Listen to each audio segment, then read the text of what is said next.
कल्याण डोंबिवली पालिकेच्या डोंबिवली पश्चिमेतील ह प्रभागातील कर विभागातील 2 कर्मचाऱ्यांना 50,000 रुपयांची लाच घेताना लाचलुचपत प्रतिबंधक विभागाच्या पथकाने रंगेहात पकडले।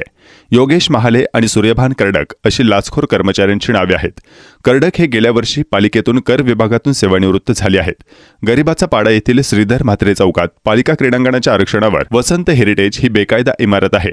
या इमारतीत 172 सदनिक आहेत। या इमारतीला मालमत्ता कर लावण्यासाठी गेल्या वर्षी ह प्रभागातील कर विभागातील कर्मचारी सूर्यभान कर्डक यांनी तक्रारदाराकडून 4 लाख रुपये उकळले होते, परंतु कर्डक यांनी मालमत्ता कर लावला नाही।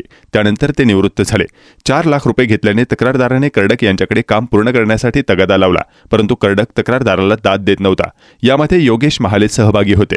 कर्डक रक्कम परत करत नाही, तसेच महाले हे देखील मालमत्ता कर लावून देत नसल्याने तक्रारदाराने ठाणे लाचलुचपत प्रतिबंधक विभागाकडे तक्रार केली होती।